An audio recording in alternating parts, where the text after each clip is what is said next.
الحمد لله رب العالمين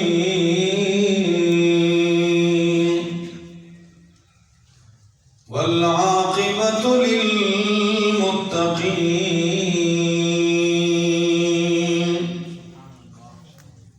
والصلاة والسلام على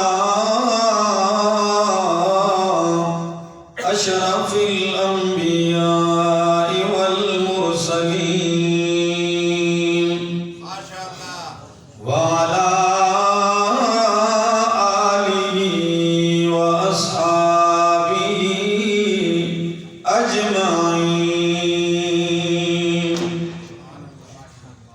أما بعد فأعوذ بالله من الشيطان الرجيم. بسم الله الرحمن الرحيم. فاتقوا الله يا أولي الألباب الذين آمنوا قد أنزل الله إليكم ذكرا رسولا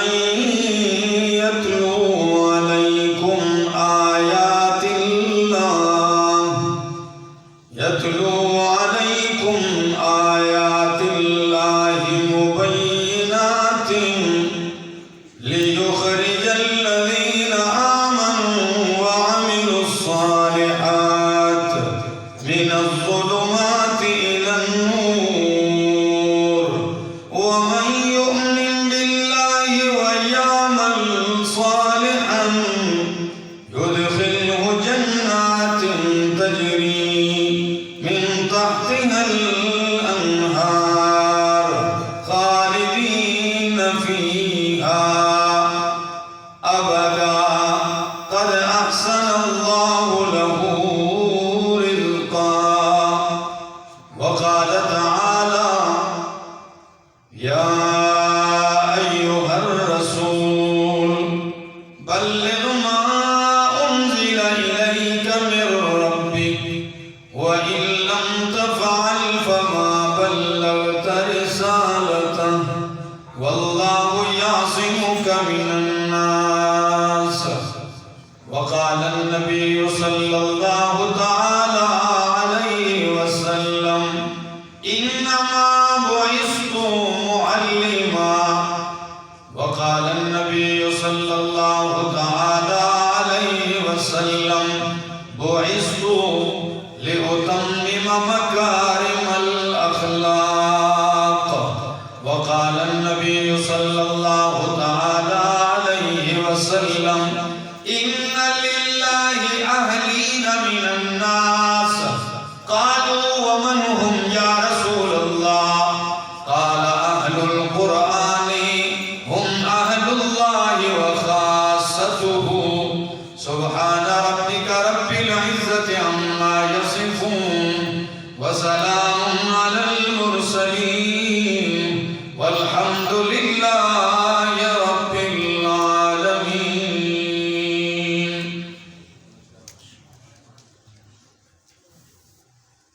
کیسے ممکن ہے حقائق بھی سرابوں میں ملے، رحمت حق کے نشان کیسے عذابوں میں ملے. ساز وجدہ سے سنو نغمہ عرفان و یقین، یہ وہ نغمہ نہیں جو تم کو ربابوں میں ملے. نشہ عشق محمد سے خدا ملتا ہے، یہ وہ نشہ نہیں جو تم کو شرابوں میں ملے. جہاں برگ مصائب کا علاج ہے فقط قرآن، ان سب کا حل اس کے جوابوں میں ملے.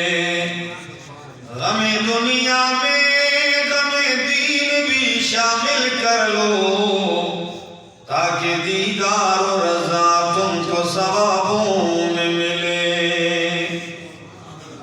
انتہائی قابل عزت، قابل احترام ذی قدر بزرگوں، بھائیوں، عزیزوں، نوجوان ساتھیوں، السلام علیکم۔ آج موڑا چوک اور خاص کر اس گاؤں کا نام سلطان محلہ آباد، محلہ سلطان آباد اور گرد و نواح سے آئے ہوئے میرے معزز مکرم دوستو، السلام علیکم۔ آپ کی اس پروقار تقریب کے اندر آج آپ لوگوں سے قرآن کے حوالے سے گفتگو کا موقع نصیب ہوا ہے۔ دعا گو ہوں اللہ کی بارگاہ میں اللہ مجھے حق سچ کہہ سکنے، سمجھا سکنے کی توفیق نصیب فرمائے، اور بعد ازاں مجھے اور آپ سب کو عمل کی بھی توفیق نصیب فرمائے۔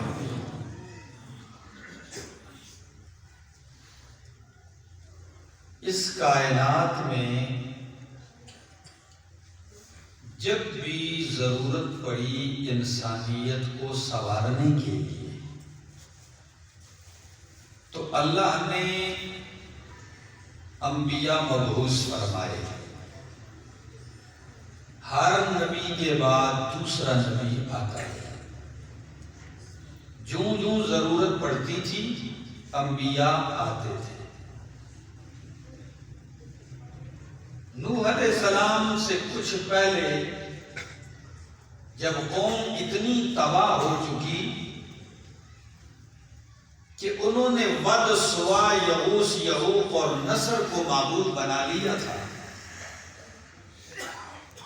اور ساری قوم ان کے آگے سجدہ ریز ہو گئی، اللہ نے نوح علیہ السلام کو مبعوث فرمایا کہ میرا پیغمبر جا، یہ غلط ہو چکے ہیں، انہوں نے میری صفات میری مخلوق کے اندر ماننا شروع کر دی ہیں، جائیے ان کے ماتھوں کو بتوں کے سامنے سے اٹھائیے اور ان کو میرے سامنے جھکنے کا کہیے۔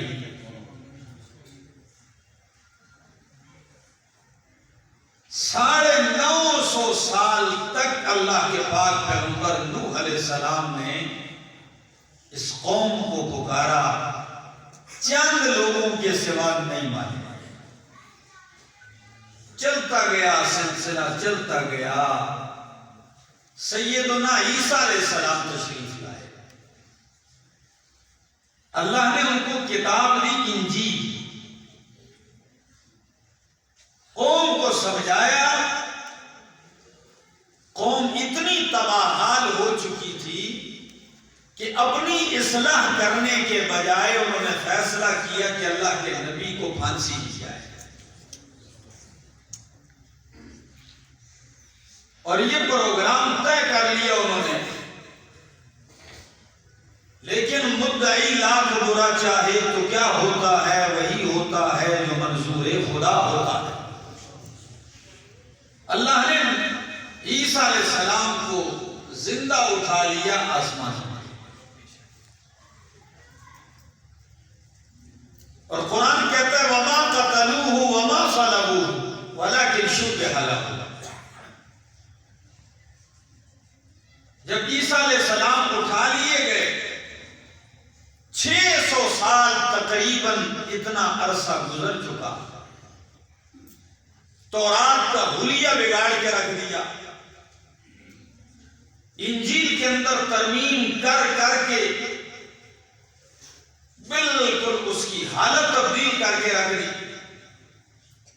اور تورات اور انجیل کے جو وارثان تھے یہود و نصارہ، اس قوم میں اتنا بگاڑ آ چکا تھا کہ پہلے تو عقیدہ اپنایا یہودیوں نے کہ عزیر علیہ السلام اللہ کے بیٹے ہیں، نعوذ باللہ۔ عیسائیوں نے یہ عقیدہ گھڑ لیا عیسیٰ علیہ السلام اللہ کے بیٹے ہیں۔ قرآن کہتا ہے کہ وہ کہتے تھے قالت الیہود عزیر ابن اللہ،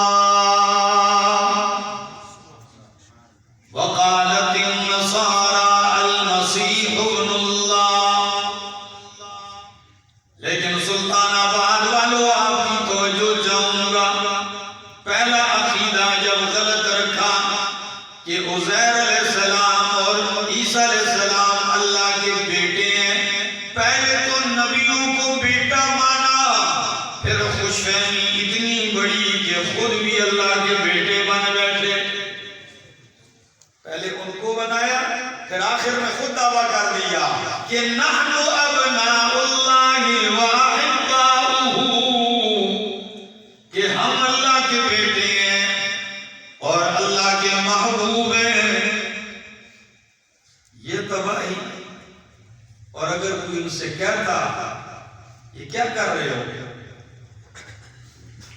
غلط کر رہے ہو، مولوی اور پیر طبقہ، کتنے طبقے چلنے؟ مولوی جو اہل علم، اور دوسرا طبقہ رہبان پیر۔ قرآن نے ان کا نقشہ یوں کھینچا، ان کثیرا من الاحبار والرہبان لیأکلون اموال الناس بالباطل، بہت سارے مولوی اور پیر لوگوں کا مال کھاتے تھے بالباطل، باطل طریقے سے۔ اور موڑا چوک والوں، سلطان آباد والوں، شکوہ یہ نہیں کہ صرف مال کھانے کا شکوہ کیا ہے، ظلم پر ظلم یہ ہے کہ وَيَصُدُّونَ عَنْ سَبِيلِ اللَّهِ، مال بھی لوٹا اور راستہ بھی غلط بتایا۔ چلو مال لے کے راستہ ٹھیک بتا دیتے تو ہم بھی کہتے چلو کوئی مسئلہ نہیں، مال لیا لیکن راستہ تو غلط بتا، ٹھیک بتایا لیکن راستہ بھی غلط بتا دیا۔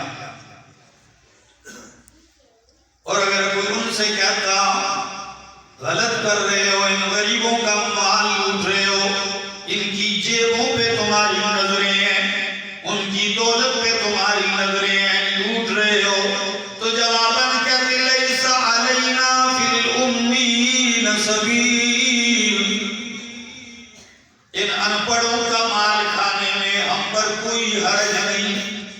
او بھائی یہ دنیا دار لوگ ہیں، جس طرح ان کو مرضی ہے لوٹو، سیٹھاں دا مال تے ساڈے تے حلال ہے، جیسے بھی آئے گا اس خوش فہمی میں۔ اور اگر کوئی کہتا سزا ملے گی، کہتے ہیں خیر ہے خیر ہے، لن تمسنا النار الا ایاما معدودہ، آگ ہمیں نہیں چھوئے گی، ہم نے جہنم میں نہیں جانا۔ وہ بادشاہوں کام جو غلط کر رہے ہو، کہتے ہیں ایام معدودہ، اگر چلے بھی گئے چار گنتی کے دن ہوں گے، تڑکا تڑکا جہنم میں لگے گا، جنت پھر ہماری ہے۔ اتنی خوش فہمی، اتنی غلطی پر۔ اسی لیے قرآن جب کہتا ہے، فاتحہ میں تعلیم دیتا ہے، تو آپ کو یہ دعا کی ترغیب قرآن دیتا ہے کہ آپ کہتے ہیں غیر المغضوب علیہم ولا الضالین، اللہ یہودیوں اور عیسائیوں کے راستے سے ہمیں بچا۔ یہی وہ طبقہ تھا۔ اور ادھر مکی کے جو ان پڑھ تھے بیچارے، ان کی حالت یہ ہو چکی تھی کہ نوح علیہ السلام کی قوم نے تو 5 بت بنائے، انہوں نے 360 بنا دیے، لات منات عزا حبل نائلہ اور اصاف، اور رکھے بھی کہاں ہے توحید کے مرکز میں کعبۃ اللہ میں۔ ان کی پوجا شروع ہو گئی۔ جب قوم اس حالت پہ پہنچ گئی، میرے مالک کی کرم نوازی کی، میرے مالک کی رحمت جوش میں آئی، اور اللہ نے اس بگڑی ہوئی انسانیت کو سنوارنے کا ارادہ فرما لیا۔ تو قرآن یوں کہتا ہے، وَالَّذِي بَعَثَ فِي الْأُمِّيِّينَ رَسُولًا لَقَدْ مَنَّ اللَّهُ عَلَى الْمُؤْمِنِينَ إِذْ بَعَثَ فِيهِمْ رَسُولًا مِّنْ أَنفُسِهِمْ، اللہ نے احسان کیا کہ 40 بہاریں میرے نبی کی زندگی کی پوری ہوئی۔ آپ غار حرا میں محو عبادت ہیں، یہ کائے کہ جبریل رونما ہوتے ہیں، جب جبریل سامنے آتے ہیں، اللہ کے پاک پیغمبر کھڑے ہو جاتے ہیں، جبریل کہتا ہے اقرأ یا محمد صلی اللہ علیہ وسلم، اقرأ یا محمد، پڑھیے میرے پیغمبر، یا محمد پڑھیے۔ نبی کریم جواباً فرماتے ما انا بقاری لست بقاری، میں قاری نہیں، پڑھنے والا نہیں ہوں۔ جبریل نے پکڑا فاخذنی جبریل فغطنی حتی بلغ منی الجہد، فرمایا جبریل نے مجھے پکڑا، سینے سے دبایا، اتنا دبایا کہ وہ زور میری پسلیوں تک پہنچا، فارسلنی، پھر چھوڑ کے فرمایا اقرأ، پڑھیے میرے پاک پیغمبر۔ نبی کریم نے پھر وہی جواب دلایا، دوبارہ سینے سے پکڑ دبایا، 3 دفعہ، 12 پھر سینے سے لگایا، اور 12 ساتھ یہ بھی فرمایا اقرأ بسم ربک الذی خلق۔ سورہ علق کی ابتدائی 5 آیات آپ کو دے دی ہیں۔ علماء کہتے ہیں یہ 3 دفعہ سینے سے لگانا اور ایسے زبان ہے، اس میں کیا حکمتیں ہیں؟ ہر عالم، ہر محدث اپنے اپنے انداز سے اس میں حکمتیں بیان کرتے ہیں۔ کسی نے یہ بھی حکمت بیان کی کہ نبی اور جبریل کے درمیان اجنبیت ختم ہو جائے، انس پیدا ہو جائے۔ یہ پہلی ملاقات تھی نا، تو اجنبیت ختم ہو جائے، کیا ہو جائے؟ جب آپ کسی سے اتنے واقف نہیں ہوتے تو آپ کے ملنے کا انداز کچھ اور ہوتا ہے، اور جب انس بڑھ جائے تو پھر بندہ کھل کے ایسے سینے سے لگاتا ہے، تو وہ اجنبیت ختم کرنے کے لیے۔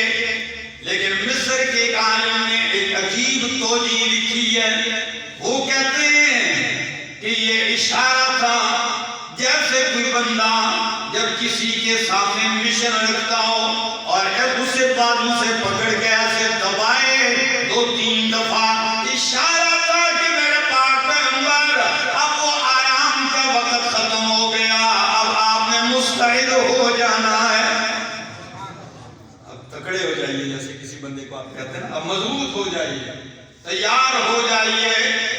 سارا جہان گمراہی میں ڈوبا ہوا ہے، سارا عالم ظلمات میں ڈوبا ہوا ہے، میرے پیغمبر اس اندھیرے سے نکالنے والے آپ ہوں گے، اور اندھیرے سے نکالنے کے لیے میں نے آپ کو نور مبین دیا ہے۔ اندھیروں سے نکلیں گے نور مبین کے ذریعے میرے پاک پیغمبر جو ہی گھر تشریف لاتے ہیں۔ اللہ، ذرا آپ کی توجہ درکار ہے، جو ہی گھر تشریف لاتے ہیں فوراً کہتے ہیں زملونی دسرونی، ام المومنین خدیجہ الکبریٰ سے مجھ پہ چادر ڈالیے، کمبل ڈالیے، انی خشیت علی نفسی، مجھے اپنی جان کا خطرہ ہے، قربان جاؤں۔ ام المومنین خدیجہ الکبریٰ عورتیں ایسے بھی ہوا کرتی تھی، واقعی خدیجہ ہے۔ جب بھی اللہ کے پاک پیغمبر نے خدیجہ کو یاد کیا تو کبھی تو آپ یوں بھی ارشاد فرماتے کہ واہ خدیجہ وَأَيْنَا مِثْلُ خدیجہ، اے خدیجہ جیسا کون ہو سکتا ہے؟ بلکہ وفات کے بعد بھی کتنی بیویاں نبی کریم کی موجود تھیں، لیکن جب بھی کوئی اچھی چیز پکتی میرے نبی کے گھر میں، اللہ کے پاک پیغمبر اپنی محبوبہ رفیقہ حیات خدیجہ الکبریٰ کو یوں یاد کرتے، فرماتے یہ اچھی چیز میری خدیجہ کی سہیلیوں تک لے جاؤ۔ وفات کے بعد ان کی سہیلیوں کو اللہ کے پاک پیغمبر وہ تحفہ بھیجا کرتے، جاؤ یہ انہیں پہنچا کے آ جاؤ، یہ وہ خدیجہ ہیں، قربان جاؤں، عرب کی مالدار ترین خاتون، جس کی تجارت میں بہت بڑے بڑے تاجر اس کے پیسے کو لے کر تجارت کرتے، اور خدیجہ الکبریٰ کی سعادت کہ خود امام الانبیاء کو بھی اس کی تجارتی قافلے میں شرکت کا موقع نصیب ہوا. تو نبی کریم بھی ان کی تجارت والے قافلے میں شرکت کرتے ہیں اور قافلہ شام جا رہا ہے. تو ام المومنین خدیجہ الکبریٰ اپنا ایک غلام ہے, انہیں نبی کریم کے ساتھ روانہ کرتے ہیں. اور غلام سے پتہ کیا کہتے ہیں؟ غلام آپ نے جانا ہے محمد کے ساتھ صلی اللہ علیہ وسلم, آپ نے ان کے ساتھ جانا ہے اور آپ کو اس لیے نہیں بھیج رہا ہوں, ایک تو آپ نے ان پہ نظر رکھنی ہے, دیکھنا ہے ان کے قول فعل ان کے کردار کو دیکھنا ہے. دوسرا آپ نے ان کی کسی بات میں نافرمانی نہیں کرنی, جو یہ کہیں گے آپ نے عمل کرنا ہے. غلام کو کیا پتا تھا, چلا گیا. اللہ کی شان, جب یہ تجارتی قافلہ آیا بڑی بچت ہوئی, بڑا منافع ہوا, پہلے سے کئی گنا زیادہ ہوا.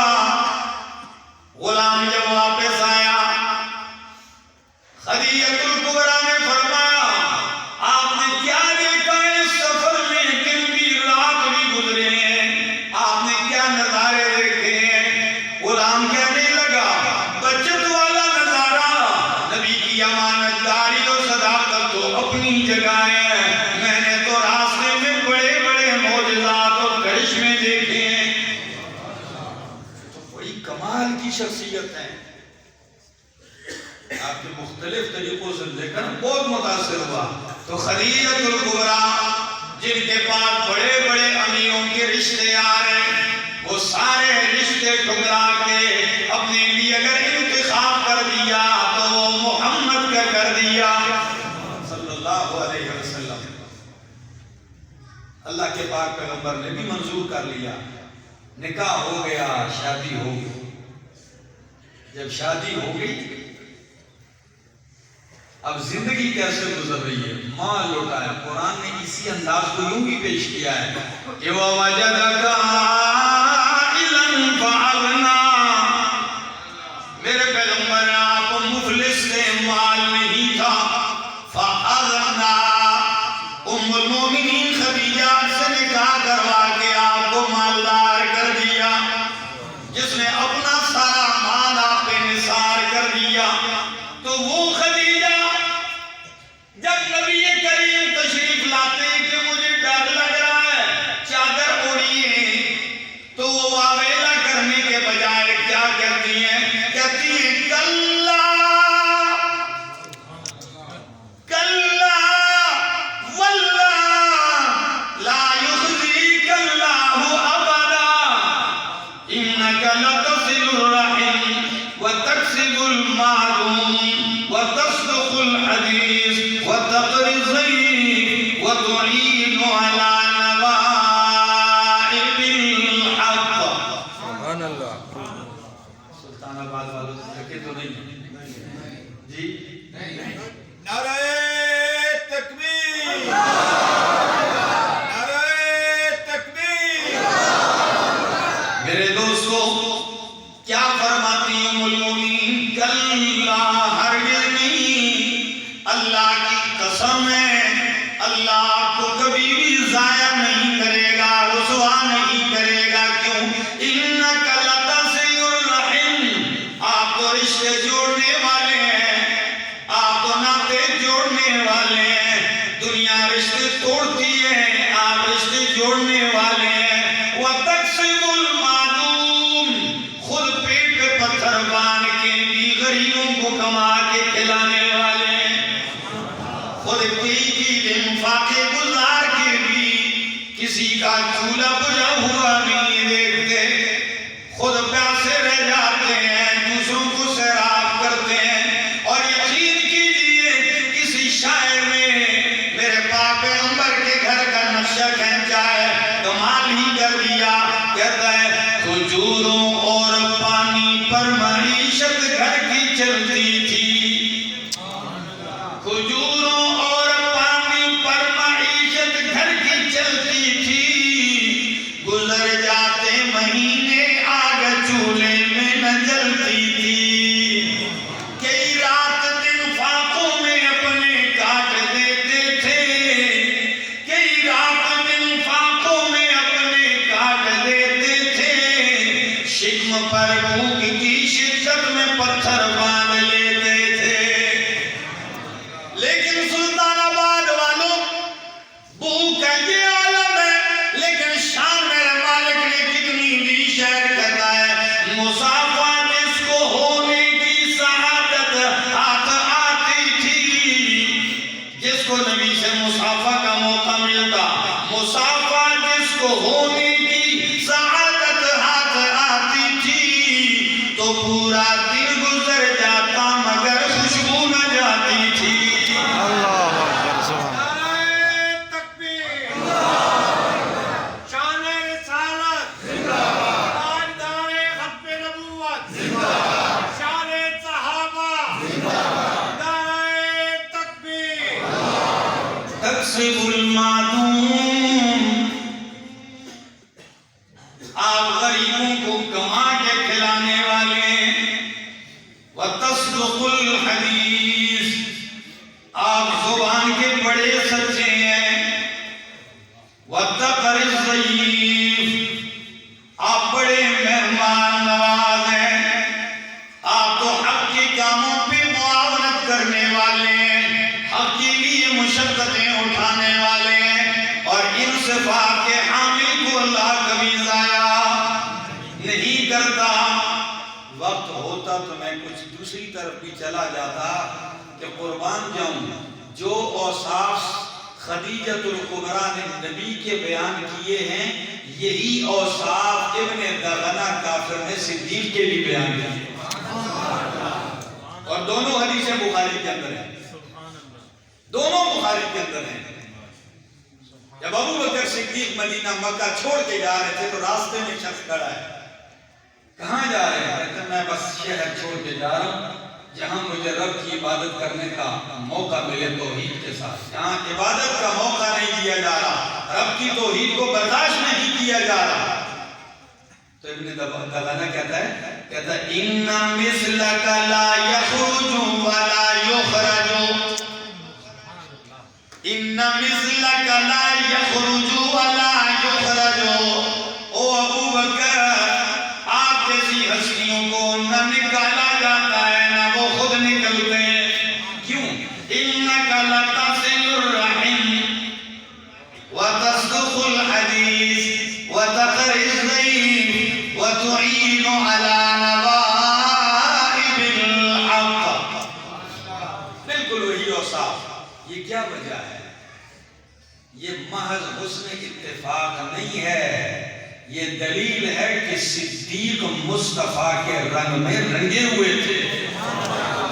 نعرہ تکبیر، شان محمد مصطفیٰ، شان سیدنا صدیق اکبر، شان یار مزار و یار غار، نعرہ تکبیر، عظمت قرآن۔ تو ام المومنین نے تسلی دی، قرآن یہی انداز یوں نقل کرتا ہے، یا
مدثر کا ایک معنی وہی ہے اگر یہ باب تفاعل سے ہو، تدثر یا تدثر، تدثر متدثر کو مدثر کیا گیا، لیکن اگر یہی باب تفعیل سے ہو جائے دثرا یدثر تدثیر تو اب اس کا معنی ہوگا تدثیر۔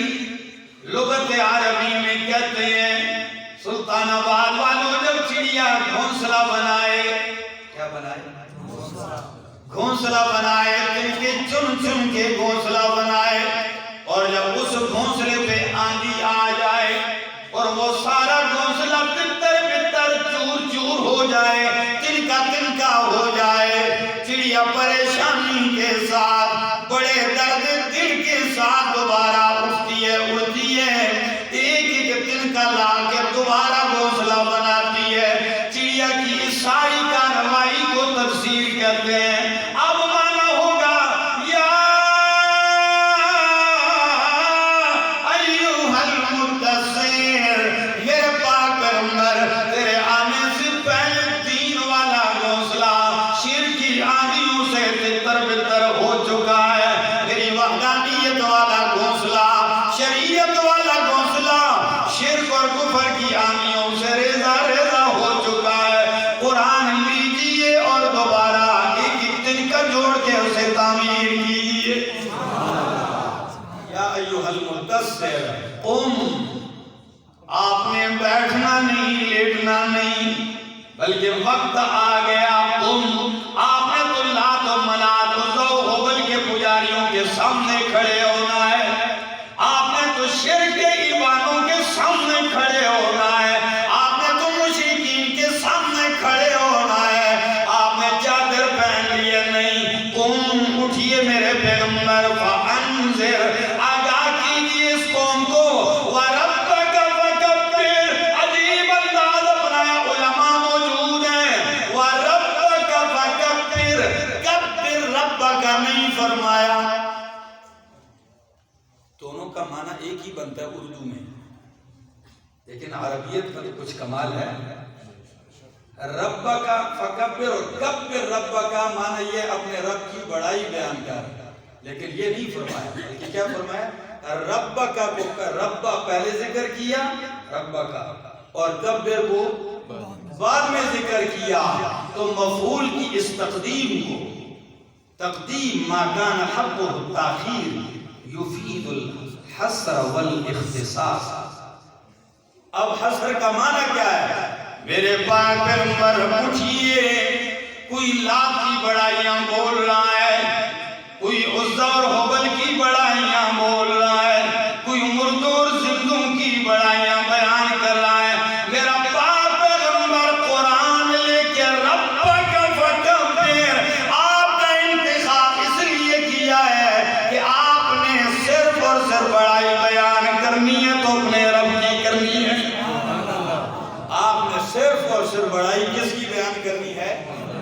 اپنے رب کی بڑائی بیان کرنی ہے۔ وَرَبَّكَ فَكَبِّرْ، تو بات کر رہا تھا میرے دوستو کہ اللہ کے پاک پیغمبر کو اللہ نے اصلاح عالم کے لیے منتخب فرمایا، اور اصلاح کا نسخہ بھی قرآن جیسا تجویز فرمایا، اور قرآن کو اور نبی کو آپس میں ایسے جوڑ دیا کہ قرآن نبی سے جدا نہیں ہوتا، نبی قرآن سے جدا نہیں ہوتا۔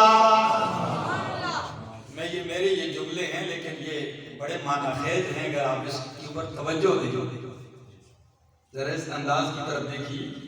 پہلا انداز قرآن کا کہ نبی کو قرآن نے کسی کونے میں بٹھا کے پابند نہیں کیا، یہ نہیں فرمایا طور پہاڑ پہ آ جاؤ، یہ نہیں فرمایا فلاں جگہ چلہ کاٹو کتاب دوں گا۔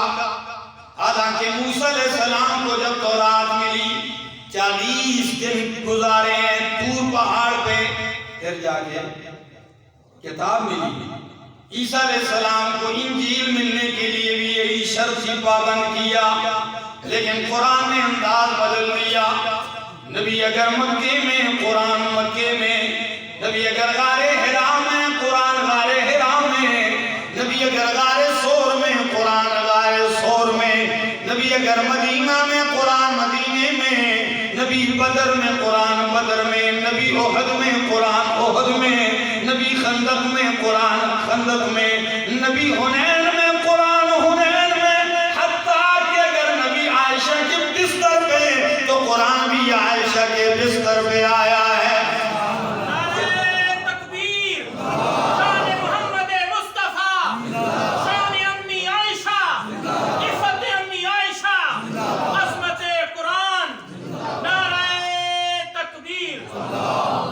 پہلی بات، جہاں جہاں نبی گئے وہاں وہاں قرآن آیا، قرآن نبی کے پیچھے آیا، یہ پہلا مرحلہ ہے۔ اب دوسرا مرحلہ بیان کرنے لگا ہوں، توجہ چاہوں گا۔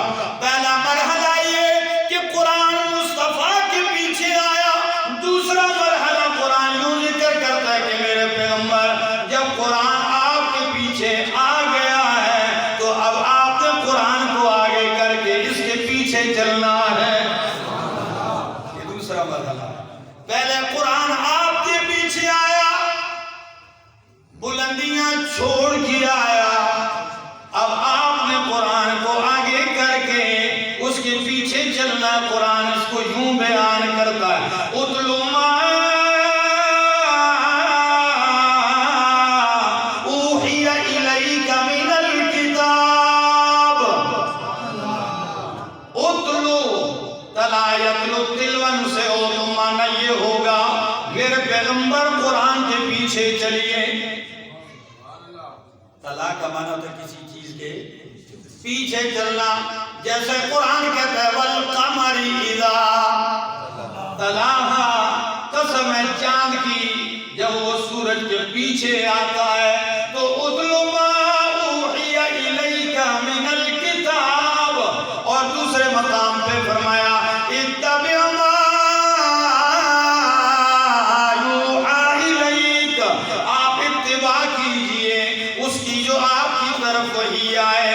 خود نبی بھی فرماتے ہیں ان اتبع الا ما یوحی الی، لوگوں میں تو وحی کا تابعدار ہوں۔ کس کا؟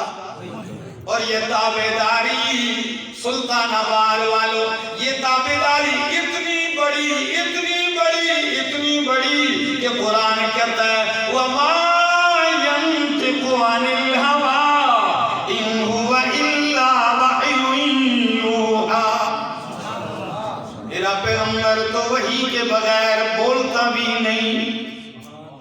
وَمَا يَنطِقُ عَنِ الْهَوَىٰ إِنْ هُوَ إِلَّا وَحْيٌ يُوحَىٰ۔ قرآن اور مصطفیٰ ایسے مربوط ہیں، اور اگر آپ اس قرآن کا مطالعہ کریں تو واقعی ایسا ربط ہے کہ کبھی نہ ختم ہونے والا ربط ہے، کبھی نہ ختم ہونے والا جوڑ ہے۔ اگر قرآن واعظ بن کے آیا تو میرا محمد واعظ بن کے آیا، اگر قرآن نصیحت بن کے آیا میرا نبی ناصح بن کے آیا، اگر قرآن ہدایت بن کے آیا میرا نبی ہادی بن کے آیا، اگر قرآن اجمال بن کے آیا میرا نبی تفصیل بن کے آیا، اگر قرآن نور مبین بن کے آیا تو میرا محمد سراج منیر بن کے آیا۔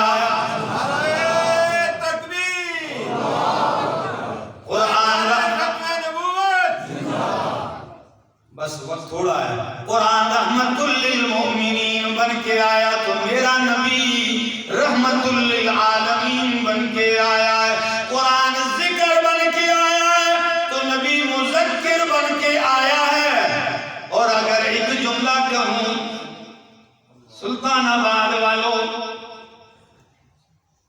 تو بے جا نہیں ہوگا کہ قرآن روح بن کے آیا تو نبی اس روح کے لیے بدن اور قالب بن گئے۔ وَكَذَلِكَ أَوْحَيْنَا إِلَيْكَ رُوحًا مِّنْ أَمْرِنَا مَا كُنتَ تَدْرِي مَا الْكِتَابُ وَلَا الْإِيمَانُ وَلَكِنْ جَعَلْنَاهُ نُورًا، فرمایا ہم نے آپ کی طرف روح کی وحی کی ہے۔ اور ایک جملہ یاد رکھ رکھیے آپ کی لذت ختم نہیں ہوگی. وہ کیا ہے؟ قرآن علم کا خزانہ بن کے آیا. میرا نبی اس علم کے عمل کا خزانہ بن کے آیا ہے. اور ایک جملہ اور کہتا جاؤں کہ قرآن نے زندگی گزارنے کا نقشہ پیش کیا ہے. مفتی صاحب قرآن نے زندگی گزارنے کا ایک نقشہ پیش کیا ہے, لیکن اس نقشے میں رنگ بھرنا میرے محمد کے حوالے کر دیا ہے. اس میں آپ رنگ بھریے, آپ اپنے عمل سے, اپنی سنت سے رنگ بھریے. قرآن کہتا ہے زکوٰۃ دیجیے. نصاب کیا ہے؟ یہ نبی نے بتلایا. قرآن کہتا ہے حج کیجیے. طریقہ کیا ہے؟ یہ میرے نبی نے بتلایا. قرآن کہتا ہے نماز پڑھیے. طریقہ میرے نبی نے بتلایا ہے. رنگ آپ نے بھرا ہے. اور آخر میں یوں کہہ دو, بس یوں سمجھ لیجئے کہ دو قرآن آئے ہیں. ایک ساکت قرآن, خاموش قرآن جو میرے ہاتھوں میں ہے, ایک زندہ ناطق قرآن جو میرا محمد ہے.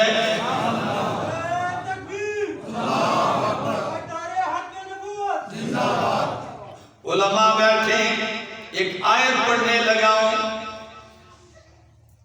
اس آیت سے میرا استدلال دیکھیے, بہت عجیب ہے یہ آیت.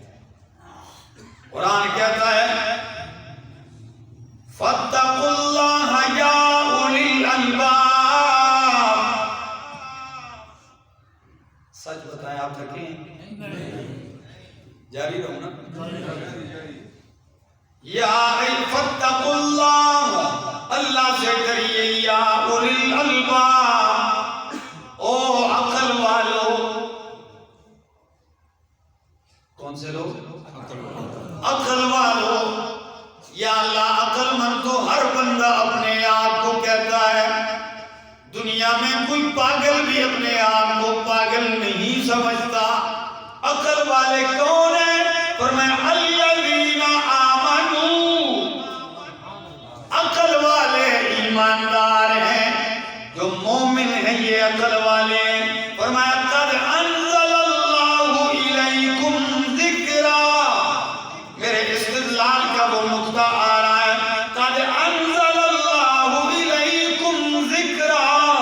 تحقیق اللہ نے تمہاری طرف نصیحت نازل کی ہے, ذکر نازل کیا ہے. کیا نازل کیا ہے؟ خدا. علماء بیٹھے ہیں, خاص کر یہ ایک نقطہ اپنے طلباء ساتھیوں کو بھی دے کے جا رہا ہوں, ذرا سنیے. فرمایا قد انزل اللہ الیکم ذکرا. تحقیق اللہ نے تمہاری طرف ذکر نازل کیا ہے. وہ ذکر کیا ہے؟ رسولا, یعنی رسول. ذکر نازل کیا رسولا, یعنی رسول. اسی لیے آیت مشکل ہو گئی. امام راضی فرماتے ہیں رسولن جو منصوب ہے, یہ فعل محذوف کی وجہ سے ہے. وہ کہتے ہیں عبارت کیوں ہے؟ انزلنا الیکم ذکرا وارسلنا الیکم رسولا. کہتے ہیں عبارت کیوں ہے ایک. لیکن علامہ ابن عاشور جو صاحب التحریر والتنویر, اور علامہ جمال الدین قاسمی اپنی تفسیر قاسمی محاسن التاویل میں وہ کہتے ہیں نہیں, یہ رسولا منصوب ہے بدل ہونے کی وجہ سے. کس وجہ سے؟ یہ بدل ہونے کی وجہ سے. اور باقی طلباء جانتے ہیں کہ بدل کی کتنی قسمیں ہیں, بدل الکل, بدل البعض, بدل الاجتمال. وہ میں نہیں, میں یہاں جو ذکر کرتا ہوں یہ بدل ہے ذکرن سے, اور بدل الاجتمال ہے. اب مانا ہوگا انزلنا الیکم ذکرا رسولا, ہم نے تمہاری طرف ذکر نازل کیا ہے, بے بھیجا ہے یعنی رسول، تو ذکر سے مراد قرآن اور رسولن سے مراد محمد عربی صلی اللہ علیہ وسلم۔ تو رسول قرآن سے بدل کیسے ہو گئے؟ الذکر مبدل منہ اور رسول بدل، تو رسولن الذکر سے بدل کیسے ہو گئے؟ علامہ ابن عاشور کہتے ہیں اس لیے بدل ہے کہ قرآن محمد پہ مشتمل ہے، کہ بدل الاجتمال ہے، قرآن نبی پر مشتمل ہے، بہت تذکرہ ہے نبی کا۔ اور جمال الدین قاسمی کیا فرماتے ہیں؟ یا ذکر کو رسولن کو ذکر سے بدل اس لیے بھی بنایا ہے کہ دونوں باب ہدایت میں بالکل یکساں و برابر ہے، کہ قرآن جن حقائق کی طرف رہنمائی کرتا ہے، نبی کریم بھی انہی حقائق کی طرف دعوت دیتے ہیں۔ ہدایت کے باب میں دونوں یکساں ہیں۔ تو اب اتنا جوڑ ہے کہ اللہ نے بھی رسول کو الذکر سے کیا بنا دیا؟ بدل بنا دیا۔ میرے دوستو، کون جدا کر سکتا ہے؟ اور جب بندہ قرآن سے جدا نہ ہو، وہ اللہ سے کیسے جدا ہو سکتا ہے؟ کیا جدا ہونے کا یہ مطلب نہیں ہے، وہ دوسرا آپ سمجھ لیں، یعنی اللہ سے بعید نہیں ہو سکتا، اللہ اس سے ناراض نہیں ہوتے۔ یہی وجہ ہے جب نبی کریم پہ چند دن وحی نہیں آئی تو مشرکین نے کہا ان محمدن قد ودعہ ربہ وقلا، کہ محمد سے اس کا رب ناراض ہو گیا ہے، وقلا اور انہیں چھوڑ دیا ہے، ودعہ چھوڑ دیا، قلا ناراض ہو گئے۔ نبی کریم پہ یہ بات بہت گرم کرتی کہ اللہ ہر تکلیف میں برداشت کر لیتا ہوں، لیکن یہ نہیں برداشت ہوتا مجھ سے کوئی یہ کہے کہ نبی سے اس کا رب ناراض ہو گیا، یہ برداشت نہیں ہوتا۔ تو اللہ نے پھر انداز بھی بدل کے تسلی دی ہے، فرمایا والضحیٰ واللیل اذا سجا ما ودعک ربک وما قلی، والضحیٰ قسم ہے سورج کی، والضحیٰ قسم ہے سورج کی کرنوں کی، والضحیٰ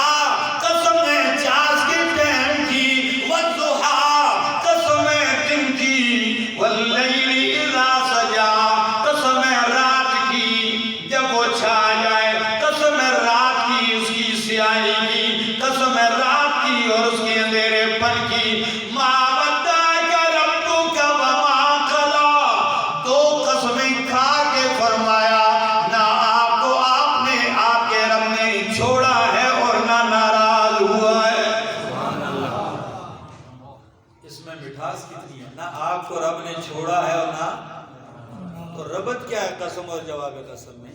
قسم دن کی اور رات کی اٹھائی جا رہی ہے، اور جواب قسم یہ ہے کہ رب نے آپ کو چھوڑا نہیں ہے۔ جواب سنیے، لطف بھی آئے گا۔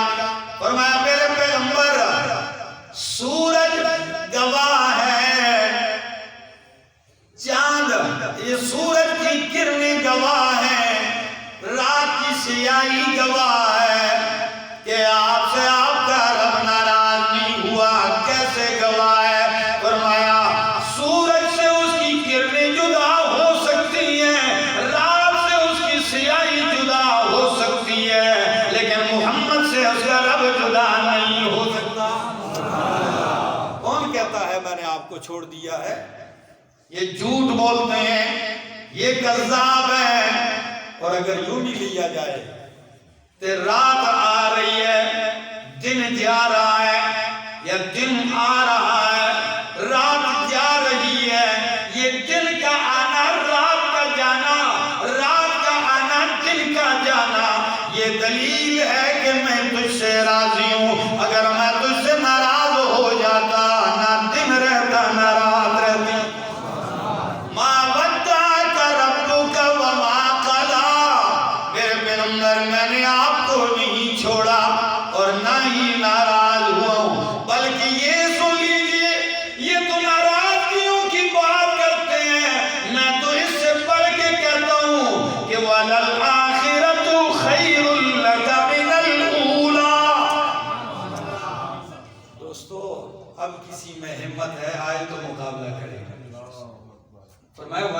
والآخرۃ خیر لک۔ اس آیت پہ کبھی آپ نے غور کیا ہے؟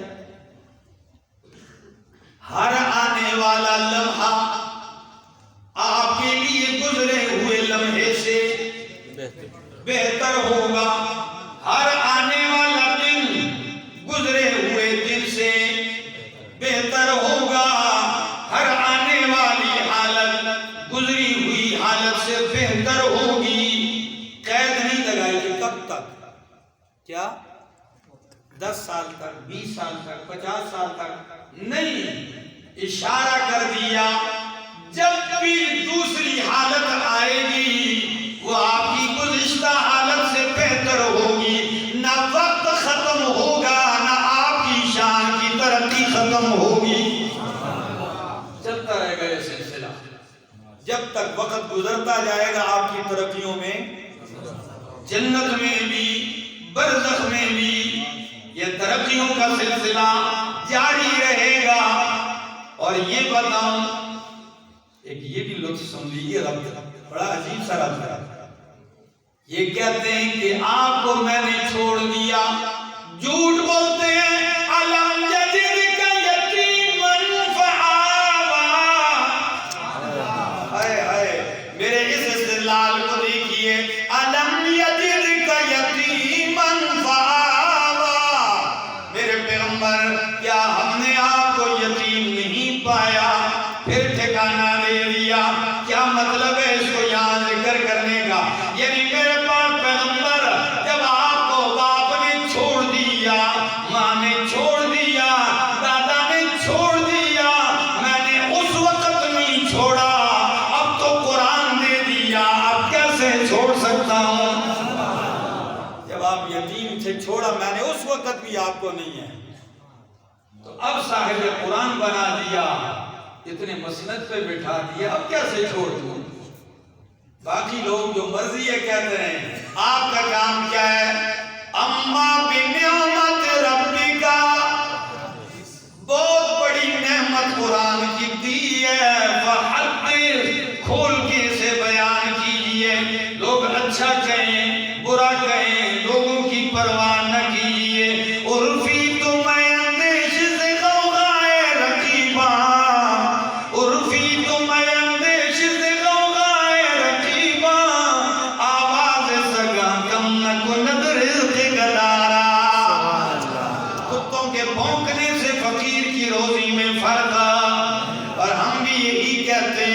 لوگ جو مرضی یہ کہیں، وہ دو باتیں اگر ہماری سن لیں، وہ دو باتیں اگر ہماری سن لیں تو ہم 100 گالیاں سہ لیں۔